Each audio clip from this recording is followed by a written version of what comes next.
Bruno, um prazer estar falando com você. Pegando carona nisso que você disse a respeito de versões, de narrativas, queria falar um pouquinho sobre essa decisão do Banco Central Chinês, aí, do Banco Popular, na verdade, da China, de reduzir os juros aí, como uma medida de estímulo para a economia do país. Há quem diga aí que o Trump está com um pouquinho de inveja de ter visto essa redução de juros por lá, já que é algo que ele vem pedindo há muito tempo aí para o Federal Reserve, e especialmente para Jerome Powell, que é um dos seus é, é, inimigos, entre aspas, entre algumas aspas, vamos dizer assim.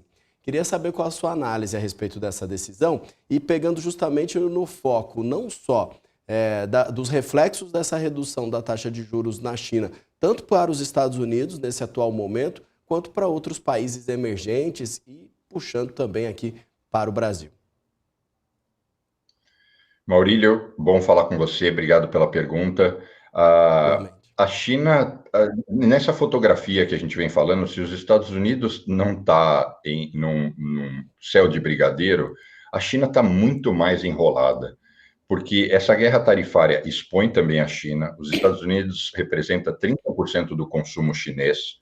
Muita coisa foi paralisada ou, numa perspectiva de curto prazo, o consumo foi reduzido.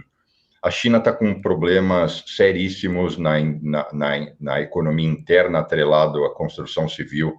O próprio Van Dijk, quando ele vem aqui, ele fala com muita propriedade da China, eu gosto dos comentários dele, que ele mostra o seguinte: a economia chinesa ela está com sérios problemas, ela tem grande dependência e ela tem algumas distorções muito grandes. O câmbio está congelado há mais de uma década.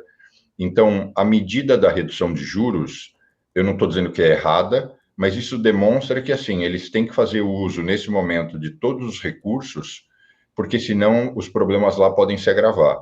E eu acho que os Estados Unidos, e especialmente o Brasil, têm que agradecer esse movimento, porque se a China desandar, isso também vai atrapalhar outras economias, em especial a economia do Brasil. Então, o Xi Jinping tomar essas ações e tentar segurar e equilibrar os pratos por lá, especialmente para o Brasil, é muito positivo, porque, bem ou mal, de forma talvez por fundamentos que são frágeis, ainda assim ele vai rolando e permitindo que a China siga caminhando até eventualmente encontrar uma solução. A China tem problemas sistêmicos muito complexos, né? É uma economia que cresceu muito, mas que nesse momento ela não tem mais para onde expandir. Ela passou a atender a capacidade produtiva de quase todo o resto do globo. Ela já investiu muito em infraestrutura. O mercado imobiliário interno explodiu de tamanho.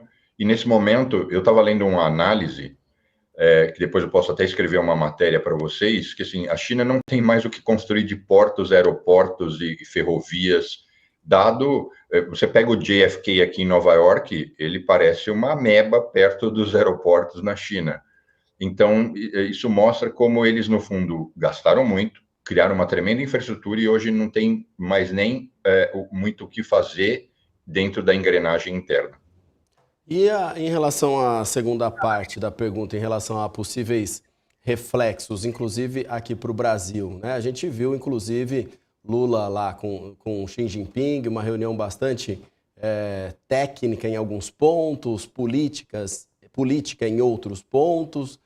Tem até polêmica com o Janja em relação ao TikTok, mas em relação ao mercado mesmo, em relação a possibilidades aí, China investindo no Brasil e o que isso pode ter um reflexo aí no futuro.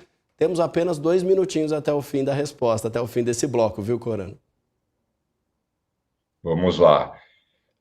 O Brasil, por não ser uma economia de mercado de capitais e investimentos diretos gigante, qualquer bom convívio ou novo acordo com a China é muito benéfico. Então, a gente já vê os investimentos chineses crescendo no mundo inteiro, mas em particular no Brasil. Eu acho que, do ponto de vista de política externa, a visita do Lula foi, sem dúvida nenhuma, positiva, abstraindo essas bobeiras de Janja, TikTok, deixando isso de lado. Eu acho que, junto com o Lula, foi uma tremenda comitiva. Então, isso potencializa que os negócios acelerem, não só com a China, mas também com o Japão e outras economias. Então, nesse sentido, eu acho positivo. Mas o Brasil tem que sempre lembrar que ele é mais uma opção. Então, para ele se colocar, para ele competir, ele tem que estar fazendo a sua lição de casa em termos de infraestrutura, questões sistêmicas internas, reformas, problemas de corrupção, entre outras coisas. Então, é isso que eu torço. Se a gente fizer a nossa lição de casa, o Brasil tem um espaço relevante na economia global.